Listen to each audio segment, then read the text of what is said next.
आरा radio स्वरगंगा 91.2 Ellenabad. आरा radio 91.2 सुरगंगा। दोस्तों मैं थोड़ी दोस्त ते होस्ट करमजीत, सारिਆਂ ਨੂੰ ਪਿਆਰ ਭਰੀ ਸਤਿ ਸ਼੍ਰੀ ਅਕਾਲ, ਆਦਾਬ, ਸਲਾਮ, ਰਾਮ ਰਾਮ।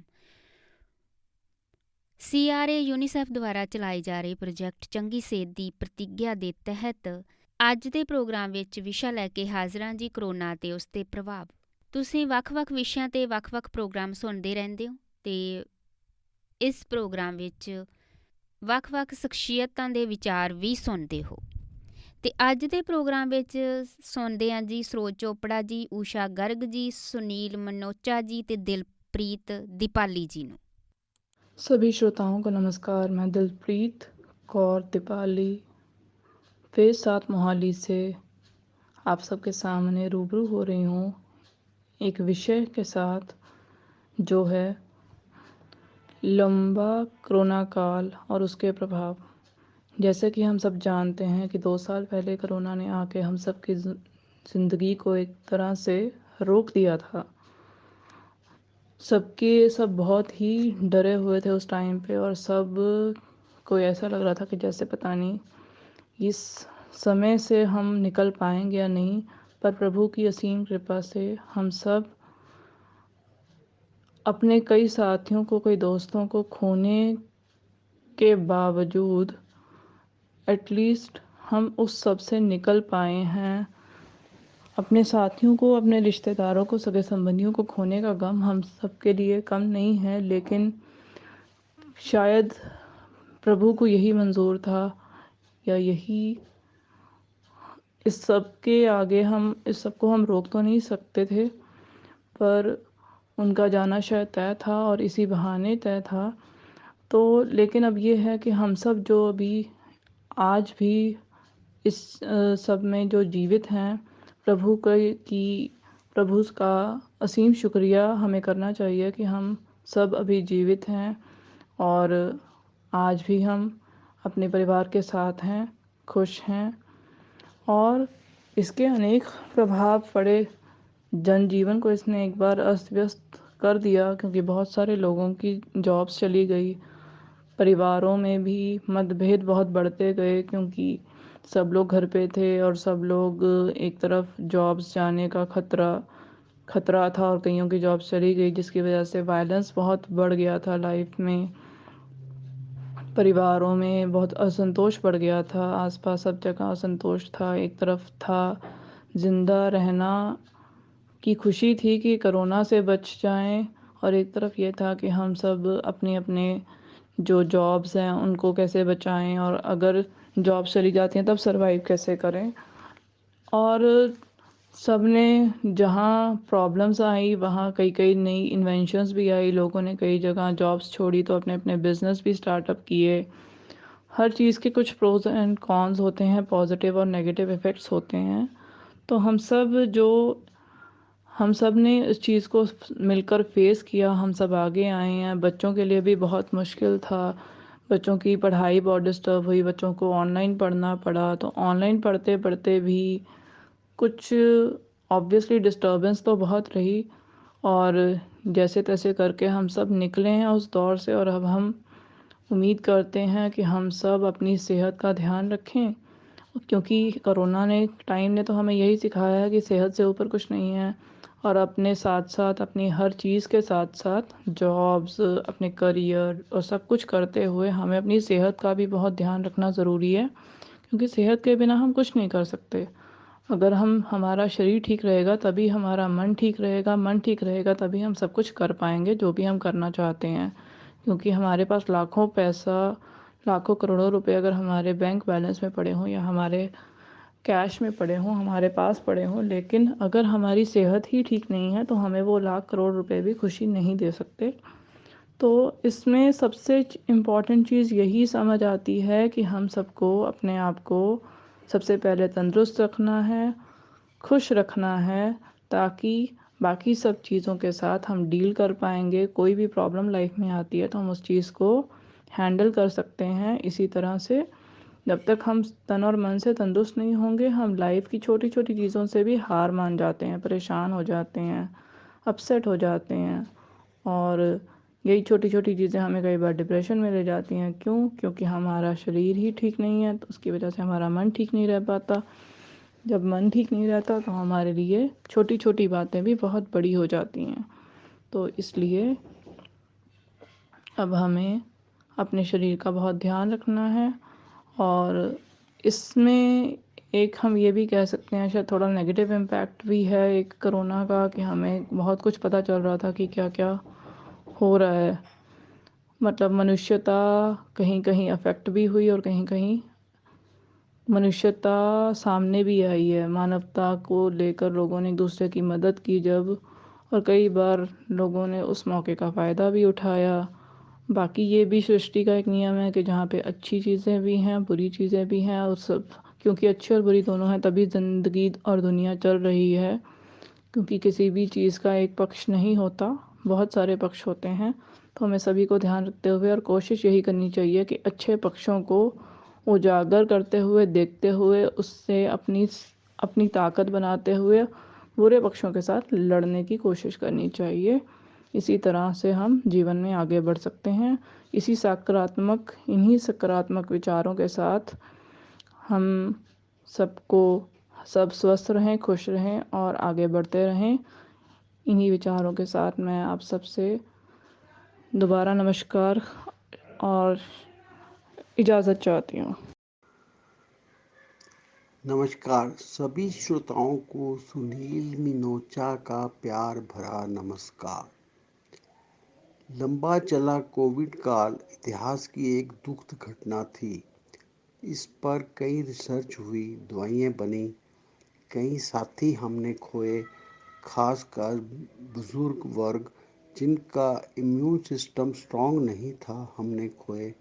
घर से बाहर निकलने पर पुलिस का पहरा व सख्ती झेलनी पड़ी। हर किसी को मास्क पहनने पड़े। घर में यदि एक को कोरोना हुआ तो दूसरे को भी हो जाता था।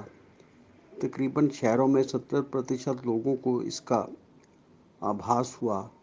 जो किस्मत वाले थे उन्होंने नया जन्म पाया। यहाँ तक कि घर में काम करने वाले वर्करों का आना जाना बंद हो गया। सभी अपने घर कई कई दिन का सफ़र करके गांव पहुँचे। गरीबों के लिए अन्न के भंडार सरकार ने व जनता ने खोल दिए थे।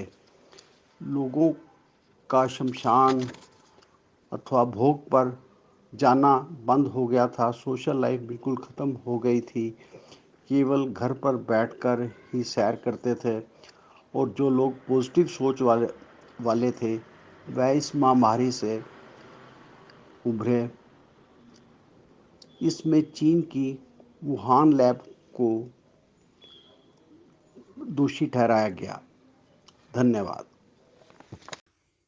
मैं उषा गर्ग पंचकूला से आर रेडियो स्वर गंगा और करमजीत कौर देओन जी का बहुत बहुत धन्यवाद करती हूँ, जिन्होंने मुझे कोरोना काल और उसके दुष्प्रभाव पर बोलने का अवसर दिया है।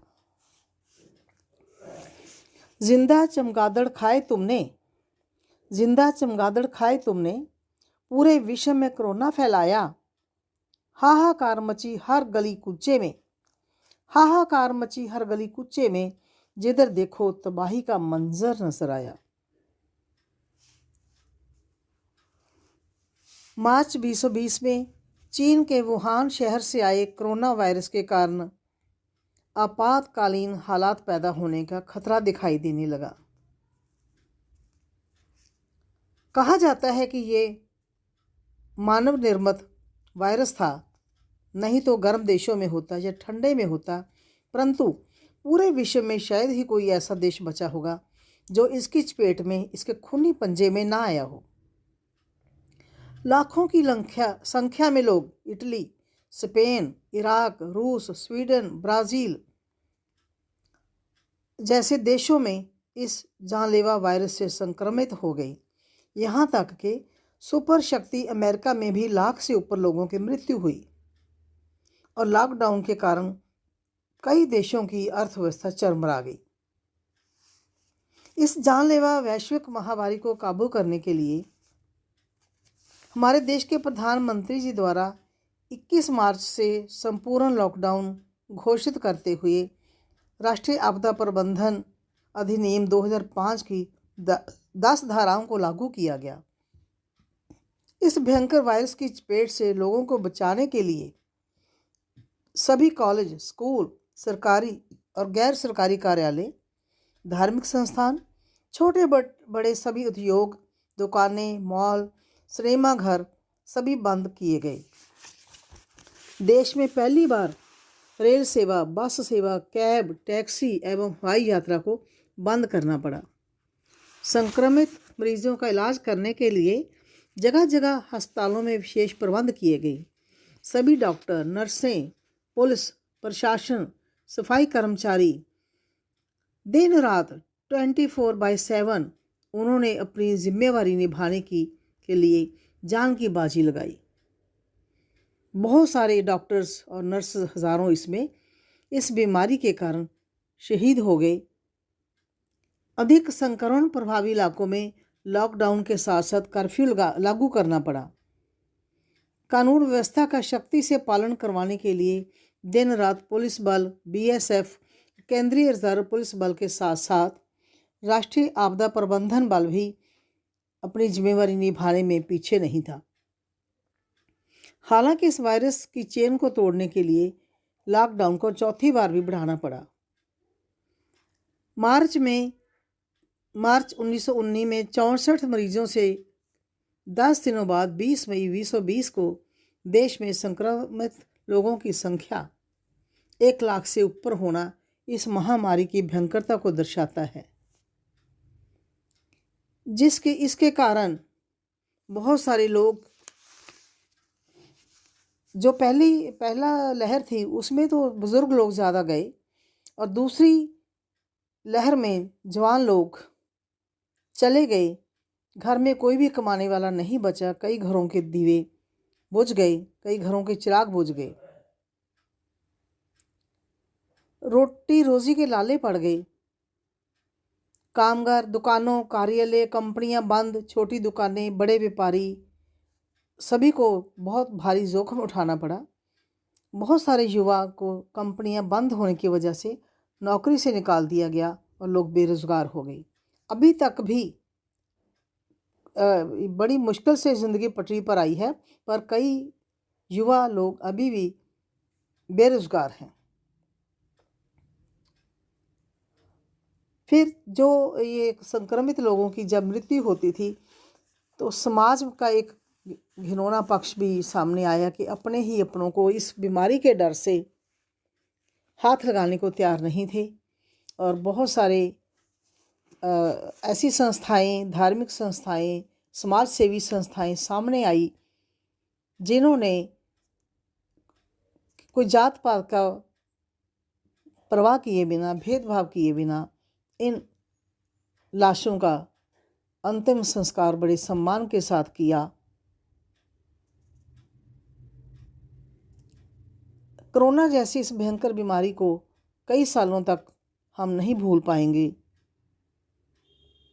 अभी भी इस बीमारी ने हमारा पीछा नहीं छोड़ा है, पूरी तरह से ये ख़त्म नहीं हुई। हमें इस बीमारी को, इससे पीछा छुड़ाना होगा। अभी भी हमें सावधान रहना होगा, क्योंकि अब घर में रहो, सुरक्षित रहो, उससे काम नहीं चलेगा। परंतु जहाँ भी जाते हैं, जहाँ भी कोई डाउट है तो हमें बड़ी सावधानी बरतनी होगी, क्योंकि हमें लॉकडाउन से ढील मिली है पर कोरोना वायरस से अभी ढील नहीं मिली। तो हमें इसका डटकर मुकाबला करना होगा और जो पहले जैसी ज़िंदगी को फिर से पटरी पर लाना होगा। धन्यवाद। मैं सरोज चोपड़ा पंचकूला से आप सभी श्रोताओं को हृदय तल से नमन करती हूँ और अपनी कोरोना टाइम के समय के लिखी हुई लंबा कोविड का उसके प्रभाव के बारे में जो मैंने कविता लिखी थी वो मैं सुना रही हूँ। ये कोरोना की मार बड़ी है भयावह है मेरे यार, ये कोरोना की मार बड़ी है भयावह है मेरे यार, तू कर ले खुद को तैयार, नहीं मिलना जन्म बार बार, नहीं मिलना जन्म बार बार, वरना पहुंचेगा सीधे मोक्ष द्वार। मास्क पहने बिना नहीं जा बाजार, कटेगा चालान सड़क के मध्यांतर, सहनी पड़ेगी बेइज्जती अपरंपार। ये जो कोरोना की मार बड़ी है भयावह मेरे यार, तू कर ले खुद को तैयार। छोड़ दे जाना इन महफिलों में, छोड़ दे जाना इन महफिलों में, भीड़ भाड़ से बने स्थलों में। 2 गज की दूरी नहीं होगी उन स्थलों में, 2 गज की दूरी नहीं होगी उन स्थलों में, ताउम्र रहना पड़ेगा घरों में। ये कोरोना की मार बड़ी है भयावह मेरे यार, तू कर ले खुद को तैयार। सैनिटाइजर का प्रयोग कर भरपूर, सैनिटाइजर का प्रयोग कर भरपूर, हर वस्तु बाहर से लाकर धो तो जरूर, हर वस्तु बाहर से लाकर धो तो जरूर। हाथों को मल कीटाणुओं को नाश कर, सुंदर जीवन का बचाव कर, सुंदर जीवन का बचाव कर। ये कोरोना की मार बड़ी है भयावह मेरे यार, तू कर ले खुद को तैयार। टीकाकरण करवाने से न डर, टीकाकरण करवाने से न डर, इसका बुरा नहीं होता है अच्छा असर, इसका बुरा नहीं होता है अच्छा असर। जीत गया अगर बाजी मिलेगा अवसर तभी, जीत गया अगर बाजी मिलेगा अवसर तभी। ये कोरोना की मार बड़ी है भयावह मेरे यार, तू कर ले खुद को तैयार।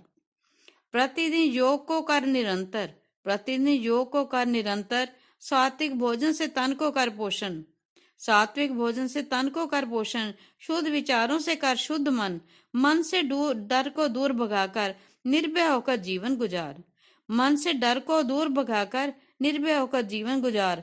ये कोरोना की मार बड़ी है भयावह मेरे यार, बड़ी है भयावह है मेरे यार, तू कर ले खुद को तैयार, तू कर ले खुद को तैयार।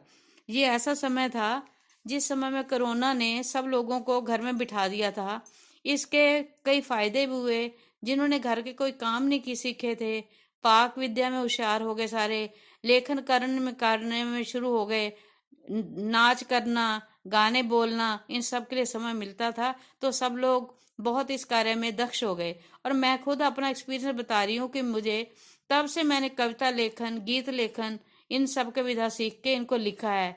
ये सबसे ज्यादा इसमें फायदा ये हुआ है। लेकिन हम लोगों को सतर्क रहने की बहुत जरूरत थी, पर हम लोग ने प्रकृति के साथ बहुत खिलवाड़ किया है, जिसके करके हमें ये सब सहन करना पड़ा है। अब भी हमें समझ जाना चाहिए आगे भी कुदरत क्या खिलवाड़ करेगी, उसको बचाना है कुदरत को। धन्यवाद सहित सरोज चोपड़ा। ਆਰਾ ਰੇਡੀਓ 91.2 ਸਵਰਗੰਗਾ ਦੋਸਤੋ, ਤੇ ਹੁਣੇ ਤੁਸੀਂ ਸੁਣ ਰਹੇ ਸੀ CRA ਯੂਨੀਸੈਫ ਦੁਆਰਾ ਚਲਾਏ ਜਾ ਰਹੇ ਪ੍ਰੋਜੈਕਟ ਚੰਗੀ ਸਿਹਤ ਦੀ ਪ੍ਰਤੀਗਿਆ ਦੇ ਤਹਿਤ ਕਰੋਨਾ ਅਤੇ ਉਸ ਦੇ ਪ੍ਰਭਾਵ। ਤੇ ਇਸ ਪ੍ਰੋਗਰਾਮ ਦੇ ਵਿੱਚ ਦਿਲਪ੍ਰੀਤ, ਦੀਪਾਲੀ, ਸੁਨੀਲ, ਮਨੋਚਾ ਜੀ ਤੇ ਊਸ਼ਾ ਗਰਗ ਜੀ ਤੇ ਸਰੋਜ ਚੋਪੜਾ ਜੀ ਨੇ ਆਪਣੇ ਆਪਣੇ ਵਿਚਾਰ ਤੁਹਾਡੇ ਸਨਮੁਖ ਰੱਖੇ, ਤੇ ਇਸ ਤਰ੍ਹਾਂ ਦੇ ਹੋਰ ਪ੍ਰੋਗਰਾਮ ਲੈ ਕੇ ਵੀ ਹਾਜ਼ਰ ਹੁੰਦੇ ਰਵਾਂਗੇ। ਹੁਣ ਆਪਣੇ ਦੋਸਤ ਤੇ ਹੋਸਟ ਕਰਮਜੀਤ ਨੂੰ ਦਿਓ ਇਜਾਜ਼ਤ। ਹੱਸਦੇ ਵਸਦੇ ਰਹੋ, ਦੁਆਵਾਂ ਨਾਲ ਰੱਖਿਓ।